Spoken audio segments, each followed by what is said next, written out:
program. I'm excited to hear what he has to say about stats and video to our managers, because I think that's what we all want to do. So does it give everything that we need to turn in for stats for all state and all that? I don't use a stat.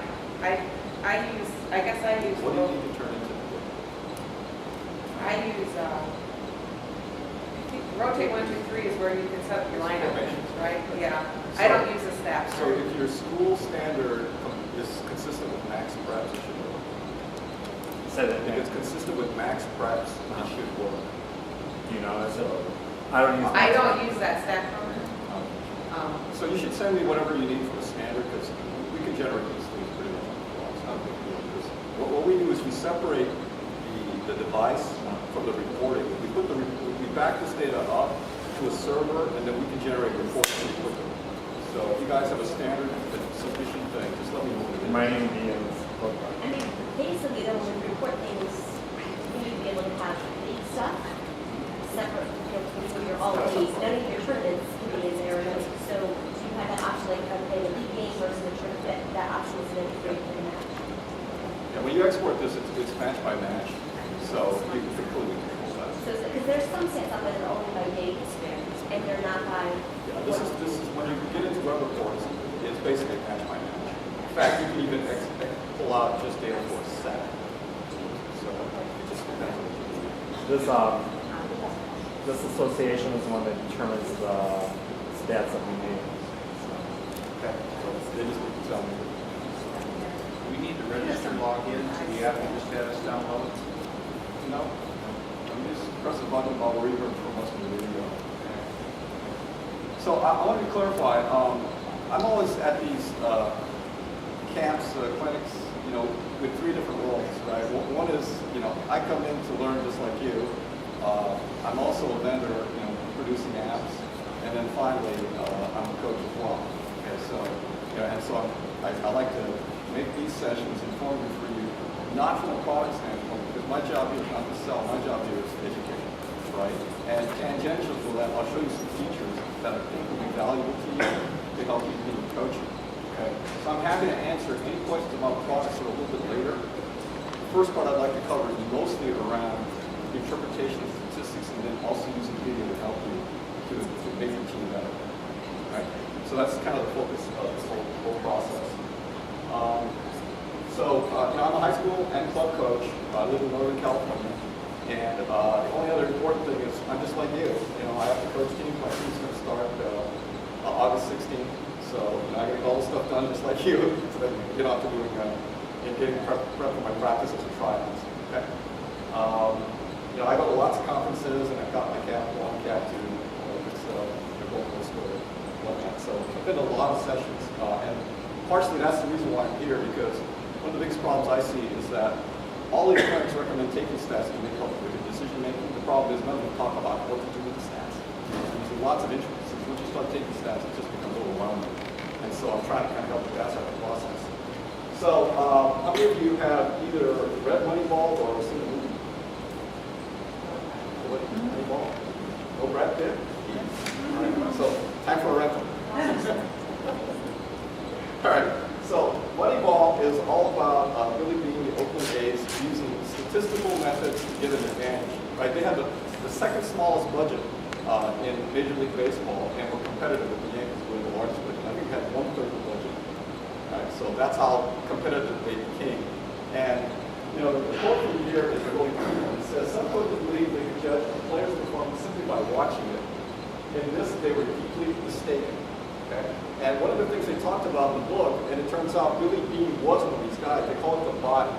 The body is a guy who's fast, can throw the ball forever, catch, hit, the five-tool guys, what they call them, and he's good looking. And not only is he good looking, he has good looking girlfriends. Right? So there's a scene in the movie where the scouts are all sitting there talking about, this guy, that guy. The guy says, "Oh, no, he's no good. His girlfriend's ugly." Okay? This is the kind of stuff that they're throwing in there that had nothing to do with numbers. What Billy Beane figured out was the undervalued players are the ones that don't look very good. Great numbers, but they're unorthodox. And one of the pitchers he hires a guy that throws this big submarine thing like this. Very, gangly, not very attractive looking guy. So they hire a bunch of what people consider misfits, but statistically they're very good, right? And the second thing they do is they approach the game differently. And they don't approach from a traditional standpoint of what they call, manufacturing runs, which is steals and, sacrifice flies. This guy, Bill James, who develops a statistical technique, talks about the fact that, hey, all these things are wrong. The most precious thing is conserving outs and getting on base. So they don't use the batting average. Right? The batting average says how well you hit the ball. They use what's called on-base percentage, which is how often you get on base, which includes walks. And it turns out that you can have a guy that only hits 250, which makes him a lot cheaper to buy than the guy who hits 350, but he gets on base more than the guy that's 350 because he's very patient and he wears out the pitcher and he wants out. Okay? So they realize there's a whole bunch of these guys that nobody wants because they have low batting averages. But guess what? They get on base. And if you get on base a lot, guess what? You score, right? Because you load up the bases and pretty soon you rotate around and it's going to work. So that's the whole mindset that the book talks about. It's a great read because it's just fun to see how out of the box these guys were at the time. And now everybody else has been forced to do the same thing because everybody wants to be competitive. But there's a lot of flack for the systems that we use at the time. For you here, the same thing matters, and I'm hoping to kind of condense down some of the key things that I've learned. And one of the problems that I see at these clinics is that most of the times, whenever I talk to them, it's a higher level coach. It's either a college coach or a national team coach talking about their statistics. The problem is their statistics aren't the same as your statistics. And all of your statistics here are different because you all play at different levels. Okay? And when you play at different levels, certain numbers matter and certain numbers don't. Right? A hitting number is not the same. And I'll show you in a second. It really depends on your performance levels. So the idea here is to get comfortable with the numbers. And you don't have to be a statistician. I'm not a statistician. Okay? I've got lots of sort of numerical training. I have an engineering degree and all that kind of stuff. But you know what? I still don't understand how they do correlation studies. Right? Because I've never taken that much stats. The key thing is to get comfortable with how to look at the numbers and what parts of it matter. Okay, so the most important thing you can take away from here is understanding who your opponent is. And your opponent's not the team across the net. Okay, your opponent is time. You're training for 5 days a week, 2 hours a day, so is your opponent. So the question is, within those 10 hours, who's going to get better faster? Now clearly, some teams have better players to start with, so it's a catch-up game if you don't have those players. But within the context of who you have on your team, you have to maximize what you have. And you can only do that if you use your time efficiently. And I'll give you an example of that I'll talk about here. Bill Weber, you know who Bill Weber is? Former national team coach. Right, he's a pretty famous guy. They have all kinds of great ideas. One of the conference topics that he has is called "Stop Running Around the Gym, Warming Up." Right? And the reason is twofold. Number one, you don't have to do that to warm up. And number two, you're not touching the ball. So if you spend 15 minutes a day warming up without the ball, you've just wasted a lot of time. And basically, in a season's time, you probably lost between 4 days and a week and a half. Okay, that's a lot of time. And again, it's you and your competition, right? So every minute counts when you're in the gym. So try to touch the ball or do something volleyball related. Get warmed up, do it outside. Right? Gym time is precious. Or just start doing shuttle drills. Right? Because that's a nice, safe way to get warmed up. And stretching beforehand is not a good idea if your body's not warm. All the statistics show that it does not prevent injury. Okay, so sort of get with the modern science and then save yourself time and learn volleyball faster because it's all about quality touches. Okay, so I like to think about this as a financial model. Return on investment, right? Invest $100, how much do I get back? Okay, in your case, you're going to invest, say, a half an hour in a drill. How many points do you gain, or how many points do you prevent from losing a match? Right? And think about all your drills in those terms. Okay? If you start doing that, I think you start to filter out the things that are sort of traditional drills versus the important drills. Right? If you look at your practice this way, I think you start to change the dynamic of how you focus your time. And now we'll start to link in between that and the statistics and the things that matter. Now, like any investment, right, you have short-term investment, quick returns, and long-term investments. Long-term investments are skill development, right, your ball handling skills. So, you know, you're working with your players, you want them to hit better. It may happen this season. It may happen next season. Right? It may not happen at all sometimes. You have these project players, right, that are called and whatever, and guess what? They don't ever materialize, you know. But regardless, these are long-term investments that you have to make. So you have to have a plan to invest in that, right, with the notion that it's going to kick in over they're at right now. However, there's a lot of short-term investment that you can make to increase your point scoring right now. And most of these things have to do with selections and positions. Okay, so if you don't have the right players in the right roles, it's going to be a problem. If you haven't picked the right system, it's going to be a problem.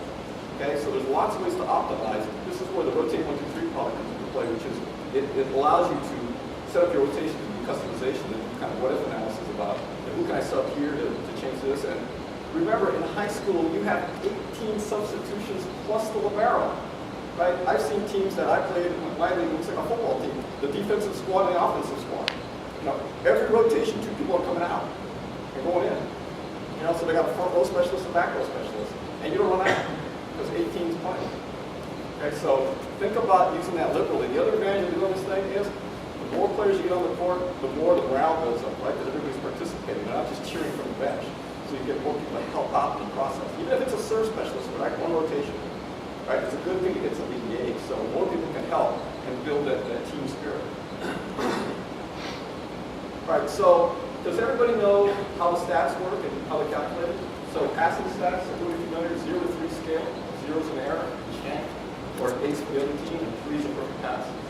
Okay, so I'm not going to define these exactly because it's a little bit variable depending on you and how sort of miserly you are or generous you are. Right? Kids tend to be real generous with themselves. Coach, that was a 3. Yeah, great. 10 feet off the net. Good. Try again. Okay. Hitting efficiency, kills minus errors over attempts. Right? So if you're a 300 hitter, it could be 5 kills minus 2 errors or 10 attempts. I'm trying to be using that here. Kill percentage, right? How many kills over the attempts? Okay. So if you have 4 kills over 10 attempts, it's 40%. Okay. The other 2 that are important are side out percentage. Right? Side out percentage is straightforward, right? So if you take 2 receives, and then you finally side out, right? That's 1 side out over 2 tries, so it's 50% side out rate. That's kind of typically where most teams are in high school. Point scoring is just the reverse, right? How many times you serve the ball and how many times you score. So if you're a 66% point scorer or on your team, then it's you have 3 serving tries and you score twice. So 2 over 3 is basically 2/3 of 66%. Okay. And a bunch of these things, you know, if you have old score sheets from prior matches, you can actually calculate these things by rotation. You can put the score sheet boards, you can actually see how many serves were made and how many points were scored in a given rotation. So you can actually do rotation-based side-out statistics. Can you leave that up there for a minute? Anyone else? Yeah, go ahead. Yeah, no, ask, please. Sorry. Oh, so you know, you get these slides from me, so just Oh, we do get them from oh you? yeah, just email me and I'll send you the slides. Oh, okay, sorry. So you don't have to, because there's links in here too that you're going to want. Okay? So just email me. It's Kyle@rotate123. There's it's on the page too. But you can do info@rotate123. They'll all come. There's only 2 people in the company. All the front work right me and then my programming guys. So. Okay. So this is not a good assumption, but just for the sake of the rest of the stuff, I'm sort of assuming, you know, you have your team, you take the stats. There's 2 pieces here that are worthwhile. The first link is to running a trial. Okay, this was an article published in Coaching Volleyball Magazine with the ABCA. I wrote it, and basically you give you a whole sort of process of how to do a tryout and evaluate players. Okay, again, you know, send me an email. I can send you the slides that you can take that down. Okay, there's a lot of materials, you know, at the website to rotate through. And then the other one is about rotation optimization. So this is a full video around that topic. It was also published in USA Volleyball Magazine, so we're reading that on the website as well. Okay. So those are 2 valuable tools to kind of get you going about how to pick your players. What I'm going to do now is sort of look at the stats and figure out whether or not you have the players. Okay, so I'll just dive into the stats because what we can do. Okay. 2 key things we look at is your level of play and then your competitiveness within that context. Right? So the first one is level of play. So you've got from novice to advanced, right? And you have side-out point scoring, rotations per game, pass rating, hitting efficiency, kill rate. Okay? If you use any of these, mix of these numbers, you can start to figure out where you stand. Okay? And so you look at the passing numbers, you can look at the number of rotations. So as an example, the lower level of play, and this assumes that your opponent is comparable to you. It's not a lopsided game, but that's an easy one to make. Okay? If they're relatively competitive with you, at the low level of play, right, kids learn to serve pretty well compared to how they receive. Because the receive side looks like a duck and cover drill sometimes. Right? So a person will sit back there and just blast 7 8s in a row. You know, and a game, they never rotate all the way around. It was like 3 to 6 rotations. One time the next 6 is people missing serves, not because of siding out. Right?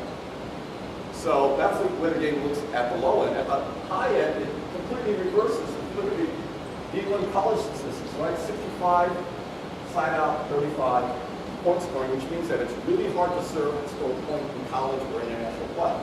It's almost a disadvantage by 2 to 1. Right? That's why you see a lot of, like on the men's side, you see lots of big fat serves going out, ball after ball after ball. It just makes you crazy when you watch some of these games where they're serving poorly and then they don't stop. Because the problem is their side out's around 7. Right? So they're going to take that shot because they have, you know, they're basically a big disadvantage on the side outside being a certain time. Okay. So look at this a little bit. Think about your team. The one thing I notice consistently is people tend to overrate their passing. So how many of you think your team passes at 2.0 or better? Oh, that's great.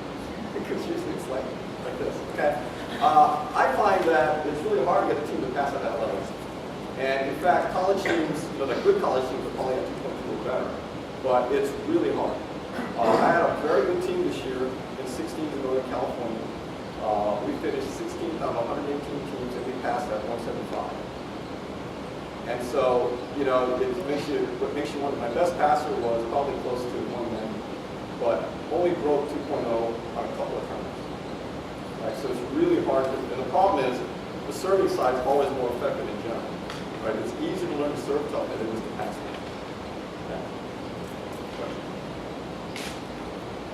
Okay. Now the next one is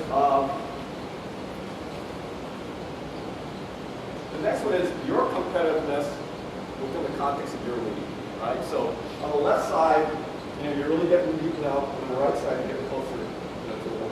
Okay. So when you're way on this side of the scale, what we're seeing here is where you're going to allocate your time from a practice perspective. So you can see that when you're really getting beat up, you really got to work on serve and receive. In fact, you probably need to work mostly on serve because that's the only way you're going to even stay in the game. Because the other side, you can pass the ball and make a lot of kills. Right? So lots of work in this area. As you get better, then you start investing in your attacking, and then your defense, and your blocking. And you see blocking is really low on the list, and you'll see through the stats why it's low. This makes sense. Okay. So here's an example of passing. We're assuming a 160 rating, and that's your distribution down there, okay? So there's, out of this number of 20 passes, there's 2 that are shanks, and then 2 that are perfect, okay? So 10% on each side. The reason it's 20 passes is because on average, that's how many times you will receive the ball. It's between 20 and 22. Right? So you gotta kind of have a rough idea of these numbers and how sensitive a single passing error is to your overall side out ball. Right? There's one rule that I don't have in the slide set, and it comes from a guy named Gil Fellingham, who did a big statistical analysis of side outs and how it affects your performance. If you increase your side out percentage by 2%, it increases your win rate by 28%. It's a big deal. That's one less error in passing per set is going to increase your win rate by 28%. Because one less error is 5%, and if you're a 50% side out team, one of those will return your score. Right, so now you're at 2.5% increase, so you're 28% plus. Okay, so it's very, very sensitive to error rates. Now here's the passing thing, the little stars in the hard to see, or where the balls are. This is real. Okay, so I actually watched a video of a team from Mike a couple years ago and looked at where the balls went. Right? So the yellowish area are the 1 passes, the blue are the 2 passes, and the green are the 3, and there's only two stars up in the 3 zone. Right? So what do you notice about the pattern of the stars? Yeah. What else? Look at the distance from the net. Okay? Most of the balls are sitting behind the 10-foot line. Okay? That's That's pretty typical of most teams. So my question to you is, how much of your time do you spend working from behind the 10-foot line? Right? That's a fundamental issue with most teams in practice, because I was guilty of this too before I started sort of charting and statting and doing this stuff. Okay? This is out-of-system volleyball, and this is out-of-system a lot. So in this team's case, right, with only 10% perfect passes, 30% ones, if you add the 30% plus the 10%, that's already 40% very out-of-system. Right? And depending on how generous you are with your twos, this 50% number, you know, maybe bigger. I don't know. Right? So some big chunk of that is also out-of-system. Okay? Which means that you could dedicate almost 90% of your time to out-of-system volleyball. Which means that, you know, no more coach tossing the ball to the center. Right? And even a down ball hits to your libero, passing to the center may be too generous. Okay? Maybe you just throw the ball into the corner. Let them chase it down and see where that ball goes and make a play off of that. That's more like real ball. Right? So what we're trying to do is match the statistics will tell you what the game really looks like compared to what you're imagining you want to see. And that's the problem. We all envision this NC2A Division I kid, you know, running perfectly in some play pattern, right? And in reality, that happens maybe once in, 50 touches. So I just have a quick question. Does this program then, what you just showed us in that last slide of the Yes. stars, it will do that with your, no, oh, No, that's not something I charted manually by watching the video. okay. But the stats will tell you, right, as you log the quality of the passing, you'll get a range. Okay. You'll see how many ones there are, twos there are, threes there are on your team. Then you'll have to decide how you want to move your systems. Okay? But you'll have the stats for the numbers, that means, not Sure. the actual patterns. Okay, so the first thing we're going to do is look at the players and see if they're doing the right job. So as an example, the first one's plus